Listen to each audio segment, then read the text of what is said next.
명절 잘 보내고 계시죠? 오늘 1월 23일 새벽 기도회를 하나님 앞에 드리겠습니다. 기도하십시다. 사랑하시는 우리 하나님 아버지, 감사합니다. 우리에게 어디에 있든지 하나님을 예배할 수 있고 우리의 마음의 소원을 하나님 앞에 내어놓고 기도할 수 있게 하신 것을 감사합니다. 하나님께서 주의 백성들의 목소리를 기억하여 주시고 우리의 간구에 귀 기울이사 응답하여 주실 줄 믿습니다.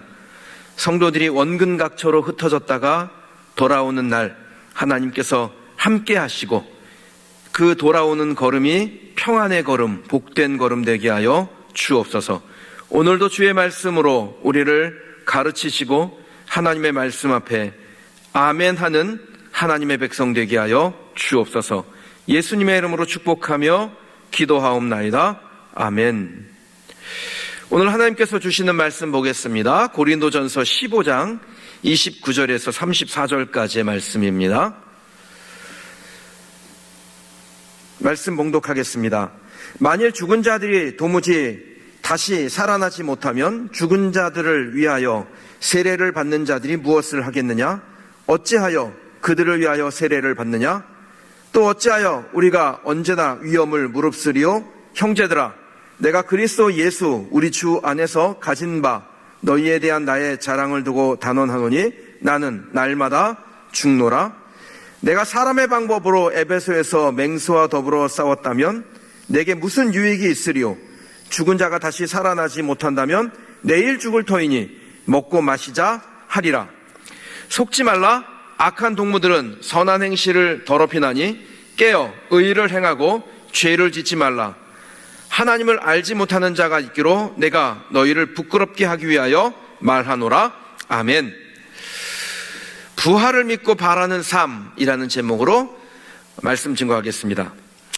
세례는 영이 사는 것이죠. 그리고 육은 죽는 것입니다. 우리가 세례식을 할 때 물 세례를 하는 이유는 그 물로 내 육의 숨은 끊어지고 깨끗한 영으로 그리스도의 사람으로 다시 살아남을 의미합니다. 그래서 우리는 예식으로서의 세례는 한 번만 받지만 영의 세례는 날마다 매 순간마다 받는 것이죠. 영의 세례를 받는다라는 것은요, 육신의 정욕과 죄로부터 단절되고 떠나는 것을 말합니다. 그런데 만일 부활이 없다면, 그래서 영생이 없다면 세례받을 필요가 있습니까? 바울이 오늘 본문에서 말하고자 하는 것은 만일 부활이 없다면 세례받는 것 의미 없다? 위험을 무릅쓰는 것은 괜한 고생이다. 먹고 마시는 것이 차라리 낫다라는 겁니다. 이는 부활을 믿지 않는 자들을 향하여 부활을 철저히 믿는 바울의 도발적인 언행이었습니다. 우리는 바울의 삶을 통해서 부활을 믿고 바라며 그것을 위하여 사는 삶이 어떤 삶인지를 알 수 있습니다. 첫 번째는 세례를 믿고 사는 것입니다. 29절 볼까요? 만일 죽은 자들이 도무지 다시 살아나지 못하면 죽은 자들을 위하여 세례를 받는 자들이 무엇을 하겠느냐? 어찌하여 그들을 위하여 세례를 받느냐? 아멘. 이 부분은 그 난해의 구절인데요, 시대적인 배경을 좀 살펴야 됩니다. 지금은 종교개혁을 거치면서 신학이 아주 명확하게 정립이 되었습니다. 그래서 죽은 자를 위한 세례라는 것은 아예 존재하지도 않죠. 근데 그 당시에는 죽은 자를 위한 세례가 분명히 존재했습니다. 문헌을 살피면 그 당시 죽은 자를 위한 세례 방식은 40여 가지가 넘습니다. 특히 박해기에 죽은 자를 위한 세례 의식을 이용하여 신자의 신상을 드러내지 않고 세례를 주는 일도 많았습니다. 예를 들면 초대 교부였던 크리소스톰은 죽은 자가 누인 관이나 그 침대 밑에 세례를 받고자 하는 신자를 들어가게 하고 죽은 자에게 세례를 주며 묻는 형식을 취할 때 그 아래에 있는 신자가 속으로 대답하여 자기의 신앙을 고백하게 하는 방식으로 세례를 주었다라는 것이 지금 전해지고 있는 내용입니다. 그러니까 죽은 자를 위한 세례가 그 당시에 있었다라는 증거죠. 바울이 같이 죽은 자를 위하여 주는 세례를 인정한 것은 아닙니다. 다만 그 당시에 이런 관습을 가진 자들이 많았고 고린도 교회 안에도 이 의식을 믿는 사람들이 많았는데 죽은 자에게 주는 세례, 곧 그것은 부활을 전제로 하는 것이 아니냐라고 하는 변증 논리를 사용한 것입니다. 그러니까 죽은 자가 다시 부활하지 않는데 죽은 자에게 세례를 준다? 이것 자체가 이상하다라는 것입니다.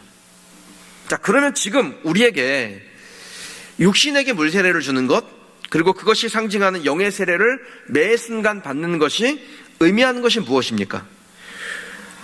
부활이 우리에게 전제되어 있다라는 것입니다. 부활을 믿지 않는데 어떻게 세례를 받습니까? 만일 우리가 세례를 받되 매일 영의 세례를 받고자 그렇게 애쓰고 노력하며 정결하게 산다면 그는 부활을 준비하는 사람이 분명한 것입니다. 신자는 그렇게 사는 것입니다. 우리도 그와 같이 살아야 됩니다. 매일매일 세례받는 사람, 그래서 예수 그리스도와 동행하며 영의 사람으로 사는 저와 여러분이 되시길 주님의 이름으로 축원합니다. 부활 소망이 우리의 삶에 날마다 새롭게 태어나기를 주님의 이름으로 축복합니다. 부활을 믿고 사는 삶은 어떤 삶일까요? 두 번째는 위험, 고난, 핍박을 감당하는 삶입니다. 30절을 보겠습니다. 또 어찌하여 우리가 언제나 위험을 무릅쓰리오. 바울은 언제나 위험을 무릅썼다라고 스스로의 삶에 대해서 평가를 내립니다. 이는 부활이 있음을 확신하며 사는 자기의 삶을 드러낸 것입니다. 만일 우리가 살아가면서 예수 그리스도를 위한 고난, 그것이 무엇이건 간에 그 고난을 무릅썼다면 그건 부활신앙이 있기 때문이죠.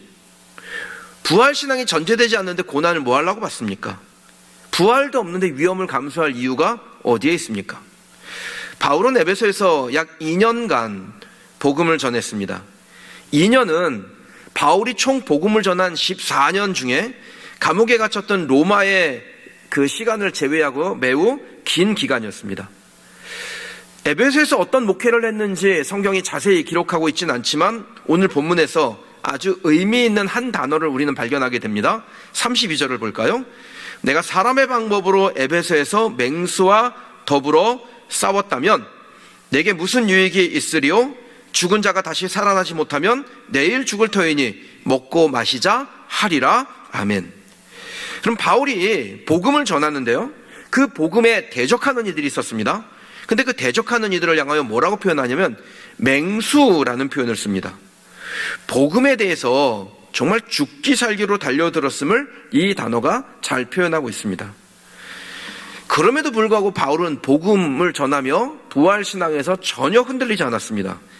만약에 바울이 이 부활신앙에서 흔들렸다면 무엇 때문에 맹수같이 달려드는 사람들과 싸웠겠습니까? 그냥 그들처럼 먹고 마셨으면 될 것을.